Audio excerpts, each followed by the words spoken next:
this afternoon, we're going to talk about rational inequality. Inequalities, we are using mugamit at less than, greater than, less than or equal, greater than, plus 1, greater than or equal to 1. Okay, so this example number 1 is an example of rational inequalities because it is using greater than or equal. This is very important. Okay? Ato ning magamit later on. So what is the first step? First step, you are going to put this one to the left side para ma-zero na ni diri nga side. So meaning, kani siya ato itabok sa tikas. So that will become 2x over x plus 1 minus 1 greater than or equal to 0. So as you can see, the positive 1 will become negative 1. So gi-transfer na siya. Next step. So pagkaduha, get the LCD. Remember that the LCD, you are only referring to the denominator. So x plus 1 denominator po diri is 1, you can just put it on the tibok na lang siya. So x plus 1. Para nilang duha. Remember, this is a whole number. Automatically na siya denominator ng 1. Same as 2 over 1 is just equals to 2. Diba? 1 over 1 is just equals to 1. The same thing as this one. Diba na siya imaginary nga 1. Okay. Now, x plus 1 divided by x plus 1, that would be 1. 1 times 2x, muna ito na siya ibutang diri is 2x. Kuha ba? X plus 1 divided by 1, still, kanigapon siya. Diba? X plus 1 divided by 1, diba equals x plus 1 gahapon? So, x plus 1, so na 1, tapos x plus 1. Nakuha. Diba? Nakuha ba? So, comment to the section below if you want to clarify for this one, this topic. Okay, let's proceed. Do not forget to put greater than or equal to 0. Next is, you're going to distribute. Simplify. So, we have 2x. Then, negative 1 times x. Ayaw ilabot si 2x kay nabuwag man sila tungkol sa subtraction. So, negative 1 times x is negative x. Negative 1 times positive 1 is negative 1. Negative times positive is negative. Then you copy x plus 1. Then greater than or equal to 0. Next step is you are going to combine like terms. So 2x minus x. So duha ka x, kuha gusto ka x. So you only have x minus 1 over x plus 1. Greater than or equal to 0. That is the step 1. Okay? That is the step 1. Okay, that is the step 1. Let's proceed to step 2. Okay, step 2. What is step 2? Step 2, you're going to equate the numerator and the denominator into 0. Example, you have numerator. So your numerator is x minus 1. You're going to equate that to 0. And then the same thing for the denominator. Denominator, you have x plus 1. You're also going to equate that one to 0. So, you can now get the value of x. So, x is equals to, i-transfer na mo siya, positive 1. And this one also, x is equals to, you transfer the constant to the other side. So, the positive one will become negative 1. Okay. So, this is the step 2. Clear? Now, step 3. What is step 3? Step 3 is you are going to substitute kaning duha ka x. Tanan mo makita nga x, imong i-substitute ani niya. Kani imong solution ani. So, step 3. So, let's say, let x is equals to 1. So, using this one, x plus 1 over x minus 1, x plus 1. So, we're going to substitute. So, 1 minus 1 over 1 plus 1. Pila? 1 minus 1 is 0 over 1. That is just equivalent to 0. Gets? So, 0. Okay. Next.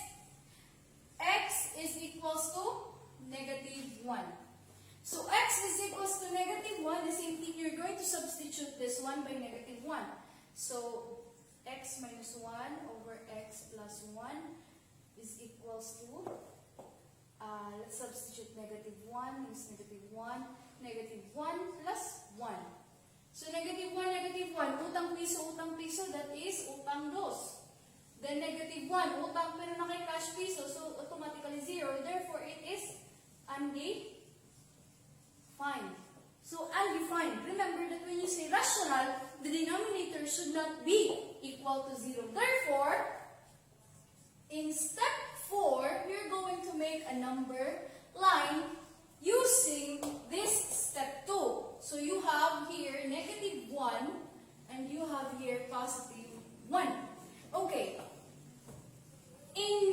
When your x is negative 1, the answer is undefined. Therefore, you're going to use the open circle. Which means, open circle, this negative 1 is not included because it will make the equation undefined. And then, if your x is equivalent to 1, then your answer is 0, so that's okay. So, you're going to use close that. Okay? Close that. So, again, when it is closed, meaning it is included. When it is open, not included. Alright? So that's it. This open-close will be, kung nanaki-answer na sa step 3, di pa ka makadetermine kung open ba na siya or close. So that is step 4. What is step 5? Step 5, you are now going to get the values. Gikan diri, kani, this is part A, this one also, part B, and the interval C. So there are 3 intervals. So you're going to make a table. You have the interval. What's this? Test point. Test point. Anja, ang imo isuwat diri is numerator, x minus 1. Imo pong isuwat diri ang denominator, and then imo isuwat ang tibuok. Imo gitagsa-tagsa, then ang imo isuwat is ang tibuok. Gana. That's it. So, you're going to make a table.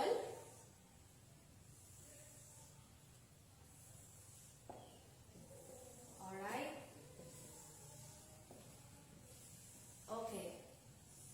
So, your first interval is kani, gikan pa dun dito. Remember, kung negative gani, the closer ka sa 0, basta negative, the more na dako ang value.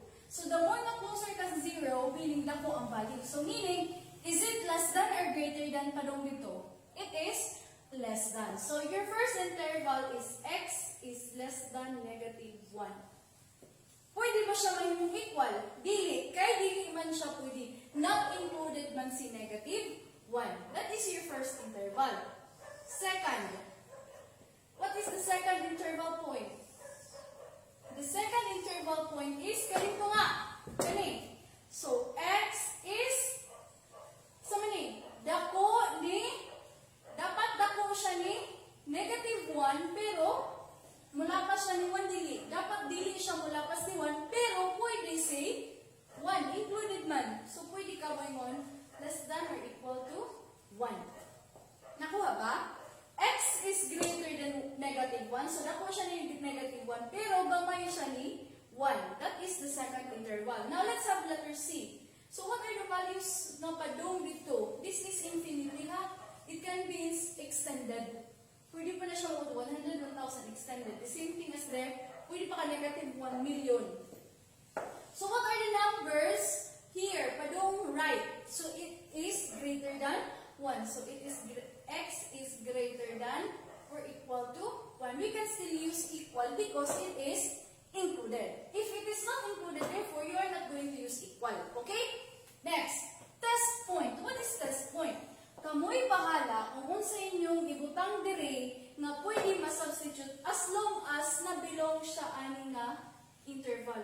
X is less than negative 1. So, gamay sa negative 1. So, we can have negative 2, negative 3. negative, and so on. So, I'm going to choose negative. X is equals to negative 2. So, muna ako ang i-choose. How about this one? Gusto may tunga-tunga.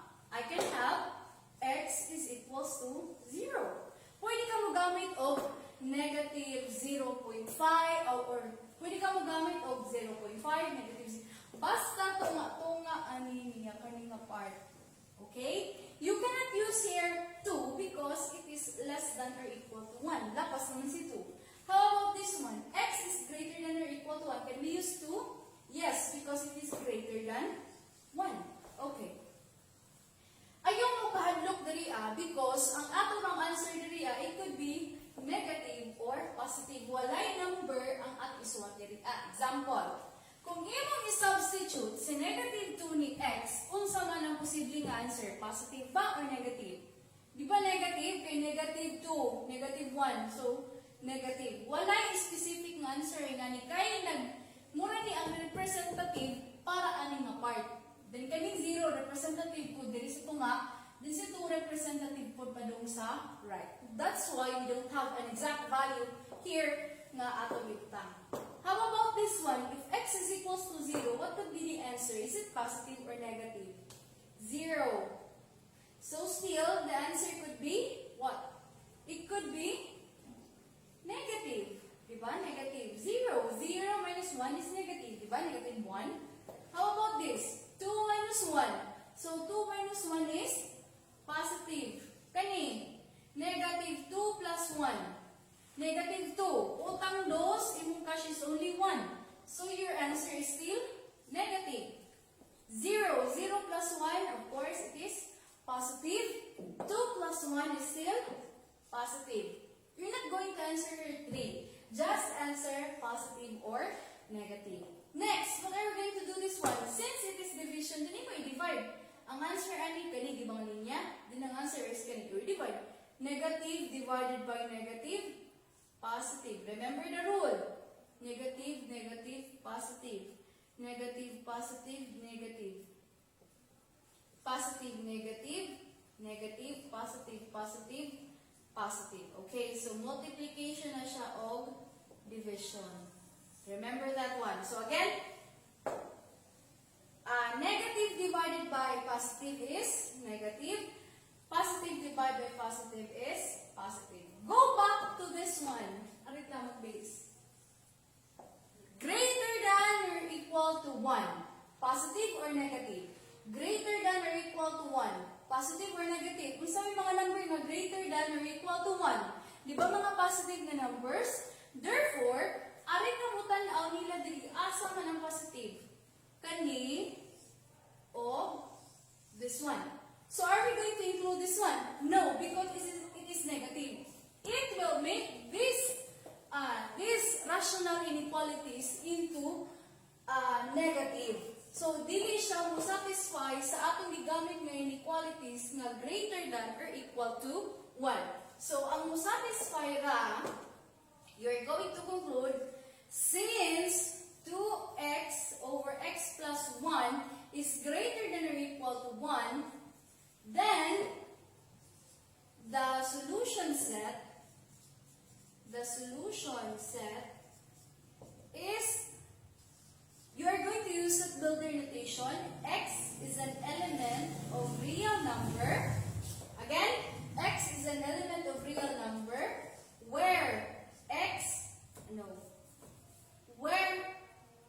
x is less than negative 1 or x is greater than or equal to 1. Alright? Or you can also have this one, the set rani siya. Kani pwede mo duha din sa this one. This is the set builder notation.